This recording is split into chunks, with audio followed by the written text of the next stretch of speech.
नमस्कार सर्वांना, मी श्रद्धा किशोर पाटील पुन्हा एकदा माझ्या नवीन ब्लॉगमध्ये आपणा सर्वांचं मनापासून स्वागत करते. तर आज आहे फादर्स डे आणि फादर्स डेच्या सर्व फादर्सला माझ्याकडून हॅपी फादर्स डे.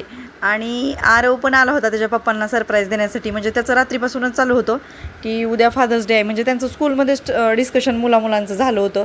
तर मी माझ्या पप्पांना काय सरप्राईज देणार असं तसं. तर तो म्हणे मम्मीला ग्रीटिंगच देत असतो मी नेहमी, पण पप्पांसाठी यावेळी केक आणूया मम्मी आपण, असं तसं म्हणून त्याचं माझं चालू होतं. नंतर ठीक आहे म्हटलं आपण आणूया, असं झालं तसं. तर पण आम्ही मार्केटमध्ये आलो स्वीट्स घेण्यासाठी, म्हणजे केक वगैरे. पण झालं असं की आम्हालाच दोघांना सरप्राईज मिळालं त्याच्या पप्पांकडून.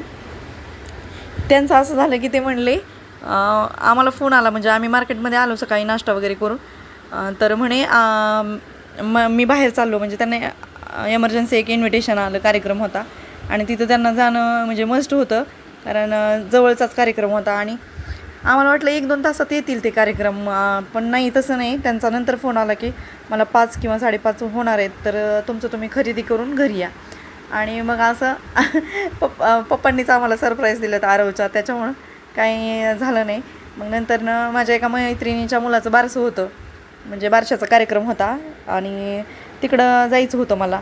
त्याच्यामुळं त्या बारशाच्या म्हणजे 6-6.5 महिन्याचं बाळ आहे ते, त्याच्यासाठी ड्रेस खरेदीसाठी मी आली होती. पण मग त्याची ड्रेस खरेदी करण्यासाठी गेल्यानंतर आरवचं तर अजून पण असं आहे की कोणाला जरी काही गिफ्ट घ्यायचं असो किंवा काही कपडे घ्यायचे असेल तर आरवला पण घ्यावीच लागतात त्याच्यासोबत. कारण त्याचं असं म्हणणं असतं की मग तू माझ्यासाठी पण घे, त्यांच्यासाठी घेते तर मग माझ्यासाठी पण घे. असं कोणासाठी काही करायचं असेल ना तर तो एवढा अनसिक्युअर असतो. त्याच्यानंतर बाळ, आणि बाळाला एक मोठा भाऊ आहे 3.5-4 वर्षाचा. त्या दोघांसाठी पण मला ड्रेस घ्यायचे होते, म्हणून म्हणजे मी इथं चॉईस केलेलं दाखवलं आहे. म्हणजे डायरेक्ट मी जे चॉईस केलं ते ड्रेस आहे ते. पण अगोदर म्हणजे मी चॉईस करायला बराच वेळ घातला होता की बघत होते मी कोणते, म्हणजे किती वेळ म्हणजे कसं त्याला येईल नाही येईल असं. म्हणजे आता लहान मुलांचे कपडे घ्यायचं बऱ्यापैकी माझं हे झालं आहे, म्हणजे माझ्या लक्षात येत नाही की किती वर्षाच्या बाळासाठी किती. मग ते जे दादा दाखवत होते त्यानुसारच माझं चालू होतं की कोणते घ्यायचे कोणते नाही. त्याच्यानंतर म्हणजे चॉईस करून झाले होते, पण मी चॉईस करायला बराच वेळ घातला होता तिथं.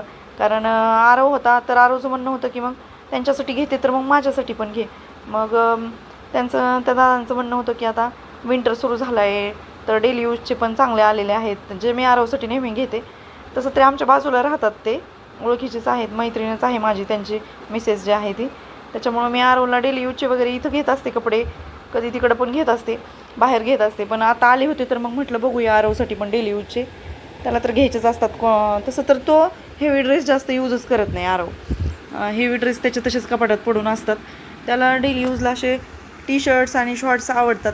मग भले त्याला तो एखादा ड्रेसमध्ये जर म्हणजे कम्फर्टेबल त्याला वाटलं ना, तो अगदी जुना होईपर्यंत पण यूज करतो, पण नवीन ड्रेस घालत नाही. नवीन नको असतात त्याला घालायला, असं म्हणतो टोचतं, असं होतं, हेवी वाटते.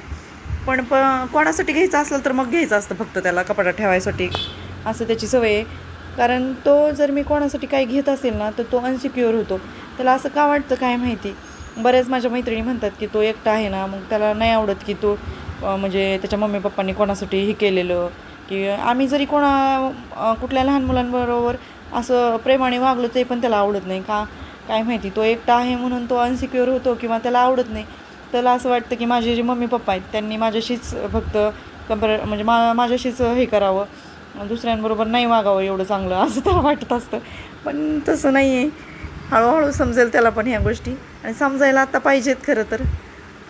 त्याच्यानंतर मी पाहत होते त्याला टिफिनला नॅपकिन वगैरे टिफिन बॅगला द्यावं लागतात त्याला लंचसाठी, ब्रेकफास्टसाठी. ते नॅपकिन पाहिले. नंतर लहान मुलांचीच कपडे अजून मी चॉईस करत होते 1-2. का तर मैत्रिणीला पण घ्यायचे होते, तिला पण यायचं होतं माझ्यासोबत म्हणजे बारशाच्या कार्यक्रमाला. मग ती मला म्हणली तूच कर माझी पण चॉईस. तिच्यासाठी पण मी बघत होते, तिला पण घ्यायचा होता एक ड्रेस, तिला दाखवत होते मी हा कसं आहे असं तसं. अगदी तिला मी म्हटलं मी तुझं घेते व्हिडिओ, तू चॉईस कर. पण ती नाही म्हणे तूच कर चॉईस, मी व्हिडिओ घेते, मी पण शिकते थोडं ब्लॉगिंग करायला. आणि चालू होतं आमचं इथं. तर खरेदी ही छोट्या मोठ्या गोष्टी चालूच राहतात. लेडीजचं कसं असतं, एखादी गोष्ट घ्यायला आली तर घरातल्या पण उपयोगाच्या गोष्टी आपण बघत असतो, नॅपकिन्स कुठं काय काय चालू होतं माझं. त्याच्यानंतर मैत्रिणीसाठी पण मी एक ड्रेस, म्हणजे तिला पण घ्यायचा होता, तर तो पण मी एक चॉईस केला. तिनं सांगितला, म्हणजे तिला पण दाखवत होते मी मधून आणि तसं तर मी आता विसरले लहान मुलांचे कपडे चॉईस करायचं, मला लक्षात येत नाही किती महिन्याच्या बाळासाठी कोणता ड्रेस घ्यायचा काय.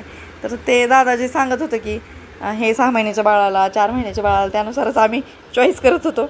म्हटलं आता बघू, आता गेल्यावर बसलं तर, नाही तर मग गिफ्ट म्हणून, नाही तर ते पण रियूजच करतात. असं लहान मुलांचे कपडे एवढे जास्त काय यूज केले जात नाही, तर रियूजच होतात, म्हणजे दिले जातात परत रिटर्न, म्हणजे दुसऱ्या बाळांसाठी. त्याच्यामुळं आता गिफ्ट म्हणून नेणं तर गरजेचं होतं. आणि आम्ही आलो होतो मैत्रिणी बाहेर मार्केटमध्ये जायचं चालू होतं. त्याच्यानंतर फोन येत होता केंद्रात पण आज दिंडोरीवरून एक काका येणार आहेत, तर त्यांचं मार्गदर्शन होतं केंद्रात. त्याच्यामुळं इथलं पण आवरून मला जायचं होतं. आता म्हणजे त्या दिदी येऊन घरी बसले होते, त्यामुळे त्यांचे फोन येत होते मला की तुम्ही कुठे येत आहे म्हणून. केंद्रात काका येणार आहेत, तर आपल्याला जावं लागलं, आज मार्गदर्शन आहे युती केंद्रासाठी. आणि तसं तर सगळ्यांसाठीच मार्गदर्शन आहे. दिंडोरीवरून आपल्यासाठी जर एखादं चांगलं मार्गदर्शन होणार असेल तर हे. त्याच्यानंतर त्या थांबल्या होत्या, त्यांच्यानंतर मी आले, आवरलं माझं आहे तसंच, म्हणजे जास्त काही आवरलं नाही, पटकन आवरलं, कारण आरतीची वेळ झाली होती. त्याच्यामुळं आम्ही केंद्रात आलो. तर त्या म्हणत होत्या तुम्हीच एवढं बिझी शेड्यूलमध्ये आहे, तुम्ही, आम्हाला बसावं लागलं येऊन. नंतर आरती झाली. आरती झाल्यानंतर या काकांचं इतकं छान मार्गदर्शन होतं की म्हणजे ऐकतच राहावं वाटत होतं. इतकी छान त्यांनी माहिती म्हणजे सांगितली की स्वामींच्या आरत्यांचं किती महत्त्व आहे, आरत्याच का स्वामींच्या कराव्या, आरती मंत्रस्वरूपात आहेत. त्याच्यानंतर स्वामींचे 3 अध्याय, 11 माळींचं महत्त्व काय आहे, तुम्हाला कसे अनुभव येतात 3 अध्याय 11 माळी घेतले तर. परत नरसिंहवाडी जी आहे दत्त महाराजांची, श्रीपाद श्रीवल्लभांचं, नरसिंह महाराजांचं, त्यांनी इतकी छान माहिती सांगितली. तसं तर आता त्यांनी सांगितलं आहे की मी आता शक्यतो हे नवीन केंद्र इकडं डेव्हलपमेंट चालू आहे, तर प्रत्येक संडेलाच ते आता मार्गदर्शन म्हणजे शक्य होईल तेवढं येणारच आहेत, ते सांगत होते. त्याच्यानंतर मार्गदर्शन झालं. पण केंद्रात म्हणजे असं किती जरी म्हणजे आज वेळ मिळणार नाही, आज नाही जाणं होणार असं वाटलं तर, तसं तर रेग्युलरच मी आरतीला येत असते, पण कधीमध्ये ब्लॉगमध्ये घेत असते आरतीचं. आरती झाली तसं मला पण चांगलं वाटत नाही की यासारखं मोबाईल किंवा सारखा व्हिडिओ घ्यायला कम्फर्टेबल वाटत नाही, कारण पाहतात सगळे, तर चांगलं नाही वाटत. पण घेतलं मार्गदर्शन, पण खूप छान सांगितलं त्यांनी. आणि अगदी सगळे म्हणजे बरेच होते, कारण सुट्टीमुळं रविवारी आणि गुरुवारी तशी भरपूर गर्दी होत असते या केंद्रामध्ये. तर कसा वाटला तुम्हाला माझा ब्लॉग? माझ्या चॅनलला सबस्क्राईब करा, आणि तुम्हाला जर माझे असेच नवनवीन व्हिडिओ पाहिजे असतील तर लाईक, शेअर आणि सबस्क्राईब करा. तसंच काल ब्लॉग आला नाही, कारण कंटिन्यू जर ब्लॉग टाकले ना तर व्ह्यूअर्सवर परिणाम होतो आहे, कारण की जे ग्रोईंग माझे व्हिडिओ आहेत त्यांचे व्ह्यूज तिथंच थांबून नेक्स्ट ह्याच्यावर माझ्या नवीन व्हिडिओवर डायव्हर्ट होत आहेत.